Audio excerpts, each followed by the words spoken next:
오늘 말씀은 로마서 8장 1절에서 17절까지의 말씀입니다. 어제죠. 어제 읽은 7장까지는 옛 시대에 속한 삶에 관한 것이었다면 오늘 우리가 읽은 8장은 새 시대에 속한 삶에 관해 이야기합니다. 옛 시대와 새 시대가 뭔가라고 얘기하면 7장에서는 우리에게 자유를 주어야 할 율법이 우리가 육신을 죄를 따라 살아가는 삶이다라고 이야기했는데, 죄 때문에 오히려 정죄하는 도구로 전락이 되었죠. 율법 자체가 나쁜 것이 아니었음에도 불구하고, 좋은 것이었음에도 불구하고 죄 때문에 오히려 정죄의 도구가 되었습니다. 근데 8장에서는 하나님께서 아들 예수님을 육신으로 보내서 육신의 죄를 모두 깨트리고 부활하심으로 말미암아 이제 율법을 주신 하나님의 뜻을 완성할 수 있도록 재창조되었다라는 것을 알려주고 있어요. 재창조되었습니다, 우리가. 그래서 8장은 새로운 삶의 선포로 시작해요. 1절을 보면 그러므로 이제 달라졌다라는 것을 선포합니다. 우리 1절과 2절의 말씀을 다시 한번 읽어볼까요? 1절, 2절입니다. 그러므로 이제 그리스도 예수 안에 있는 자에게는 결코 정죄함이 없나니 이는 그리스도 예수 안에 있는 생명의 성령의 법이 죄와 사망의 법에서 너를 해방하였음이라. 아멘. 새로운 새 시대가 열렸다. 이제 새롭게 창조되었다라는 것을 선포하죠. 율법으로는 죄로 깨닫게 할 수는 있지만 죄를 따라 생명으로 사는 힘은 없습니다. 그런데 이제 그리스도 예수 안에 있는 사람은 죄의 종에서 떠나 하나님의 자녀로 살아갈 힘과 능력이 있다는 것을 알려주시는데, 그 있게 하는 힘이 어디 있느냐? 성령을 통해 가능하다라고 오늘 말씀하고 계셔요. 성령을 통해 이제 하나님의 자녀로 살아갈 힘과 능력이 있다라는 것을 알려주십니다. 그런데 여기서 진짜 중요한 사실 하나가 있어요. 우리가 반드시 기억해야 하는 사실. 뭐냐 하면 생명의 성령의 도우심을 의지해서 말씀에 순종할지의 여부는 우리에게 달려있어요. 성령의 힘을 입어 새롭게 살아갈 능력이 있음을 선포하셨지만 그 선택, 여전히 죄의 종으로 살 것이냐, 아니면 성령에 의지하여 그 도우심을 구하며 능력 있게 살 것이냐라고 하는 선택의 여지는 우리에게 달려있다는 것입니다. 이게 4절, 5절의 말씀을 통해 드러나요. 아들 예수님을 통해서 육신을 따르지 않고 그 영을 따라 행하는 우리에게 율법의 요구가 이루어지게 하려고 아들을 보내주셨다라고 얘기하시지만 5절의 말씀을 보면 이렇습니다. 육신을 따르는 자는 육신의 일을, 영을 따르는 자는 영의 일을 생각하나니.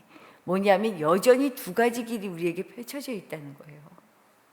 내가 영을 따를 수도 있고요, 육신을 따를 수도 있어요. 하나님은 분명 아들 예수님을 통해 육신을 따르지 않고 하나님의 뜻을 따름으로 율법을 완성하시는 그 길을 우리에게 주셨습니다. 그렇지만 우리의 현실은 모두가 이 길을 선택하지는 않는다는 거죠. 여전히 육신을 따라 사는 사람이 있고요, 영을 따르는 사람이 있어요. 왜냐하면 우리는 이미 죄와 사망의 법을 이기신 그리스도 예수님의 승리가 있지만, 이미 승리의 삶을 주셨지만 아직 완성되지 않은 하나님의 나라를 향해 가는 중간지대에 있기 때문이에요. 중간지대. 이런 점에서 중간지대를 사는 우리가 해결해야 되는 문제는 뭘까요? 다른 것이 아닙니다. 육신을 따르지 않고 생명의 영, 성령을 따라 하나님의 자녀로 살아가는 것, 이것이 우리가 이 땅을 살아가는 우리의 삶의 몫이라는 거죠. 육신, 죄가 지배하는 세상에서 하나님의 마음을 알아차리고 또 죄를 떠나 살아간다는 것 너무나 어렵습니다. 그래서 우리가 살아가는 이 땅에서의 삶을 뭐에 비유해요? 광야 같아. 왜 이렇게 사는 게 고난이지? 끊임없이 어렵지? 왜요? 세상이 지배하는 죄의 영역과 성령을 따라 살아가는 삶의 영역은요, 상충될 수밖에 없기 때문이에요. 이게 다르기 때문이에요. 살아가는 목표와 가치가.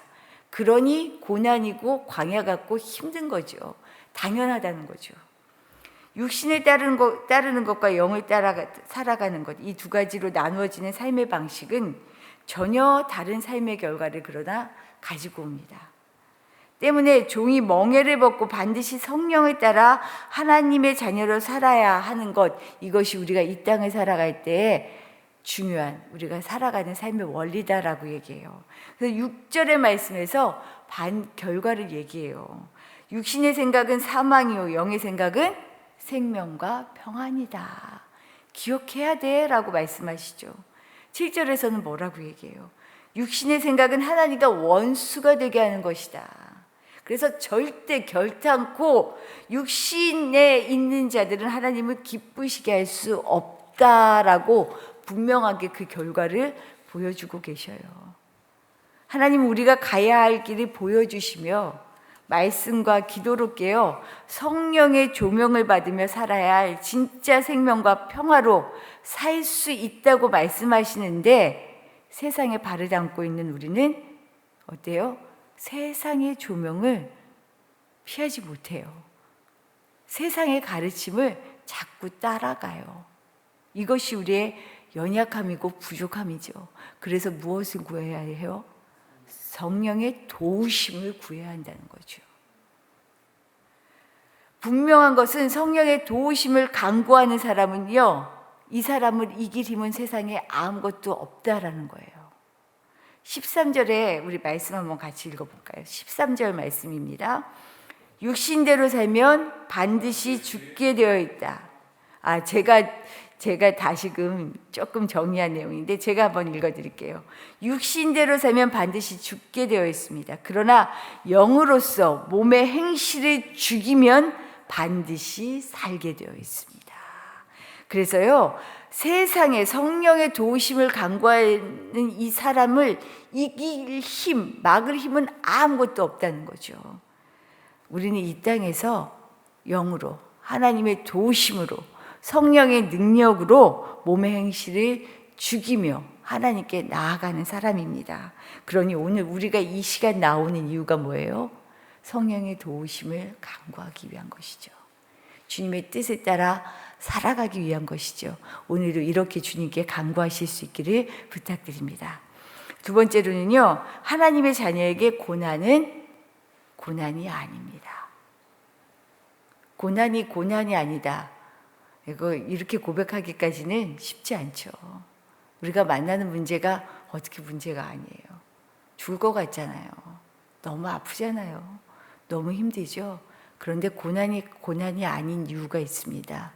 왜냐하면요, 이 고난이요, 견디면 반드시 정금과 같이 나오게 하는 능력이 있기 때문이에요. 우리는 그 능력을 아는 사람들입니다. 영으로서 몸의 행실을 죽이면 살게 되어 있지요. 그런데 그냥 사는 것이 아닙니다.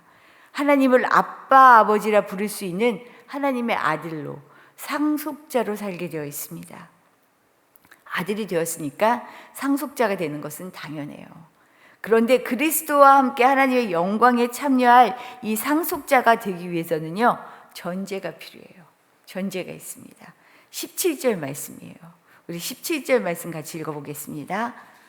자녀이면 또한 상속자, 곧 하나님의 상속자요, 그리스도와 함께한 상속자니 우리가 그와 함께 영광을 받기 위하여 고난도 함께 받아야 할 것이니라. 영광의 전제는 고난이 있다는 거예요. 주님이 먼저 고난을 받고 영광에 들어가신 것처럼 우리 역시 고난에 참여하는 동일한 과정을 거쳐야 합니다. 우리는 다른 그곳을 따르는 사람이 아니고요, 예수님을 따라가는 사람이잖아요.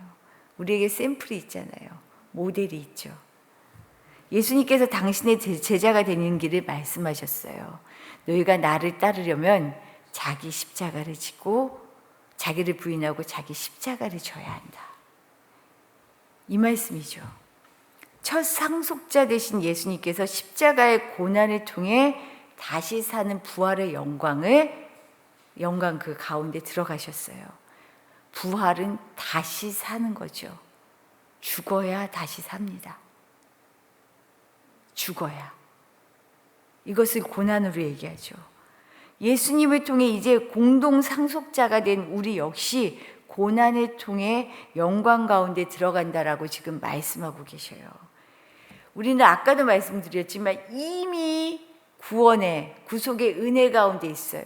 하지만 아직 완성되지 않은 중간지대를 살아가고 있습니다. 이미와 아직 사이에 살아가고 있어요. 이 중간지대는 세상과 성령이 완전히 상충되기 때문에 성령을 따라 살아가는 사람에게 고난으로 여겨지고 느껴지는 것은 당연한 일이에요. 이것은 왜 주님을 믿는데 하나님을 따르는 사람이 왜 이런 고난을 만나야 돼요? 라고 하는 이 얘기가 사실은 맞지 않는 얘기인 거죠. 그러니 중요한 것은 고난을 마주하는 우리의 태도와 자세입니다. 왜 이게 나에게 있어? 라고 하면요, 정말 견딜 수 없는 일이 돼요.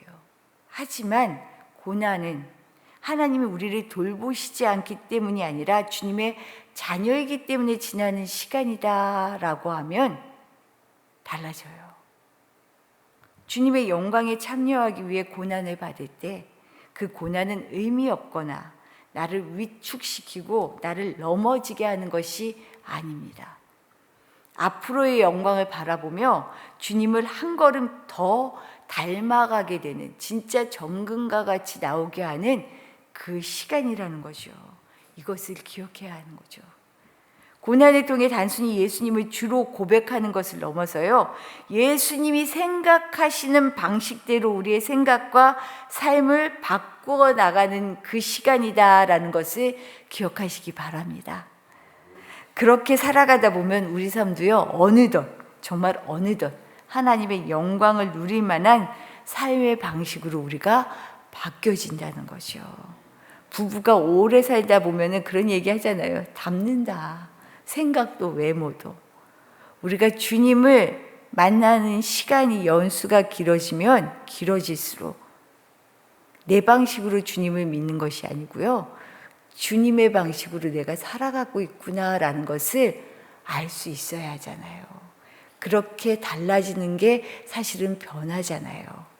그런 고난은 바로 그런 시간입니다. 그래서 하나님의 자녀에게 고난은 고난이 아니에요. 고난이 끝이 아니기 때문입니다. 고난마저도 당당히 감당해낼 수 있는 사람, 이 사람이 세상이 감당하지 못하는 사람이죠. 이 사람이 바로 능력 있는 사람이죠. 인내와 견디는 힘은 그 끝이 있습니다. 반드시 정금과 같이 나오게 되어지는 거죠. 오늘도 이 믿음 가지고 우리의 이 땅에서의 삶을 기쁘게 인내하며 견디며 주님께로 나아갈 수 있는 우리 모두 되시기를 축복합니다.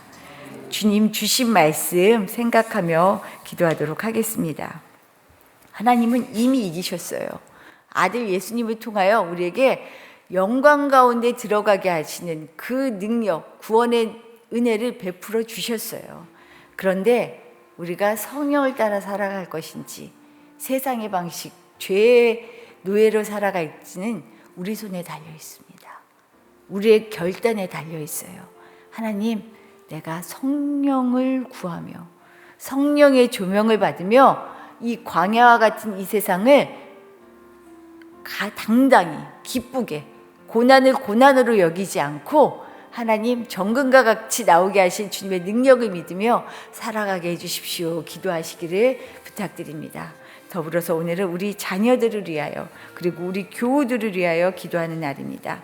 우리 자녀들이 살아가는 그 일은 다른 것이 아니에요. 우리 주님의 길을 따르며 우리 주님을 닮아가며 살아가는 것, 이것이 우리의 목적이잖아요.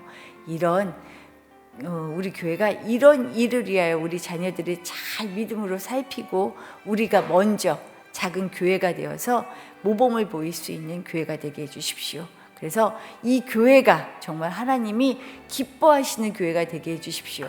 기도하시기를 부탁드립니다. 기도드리겠습니다.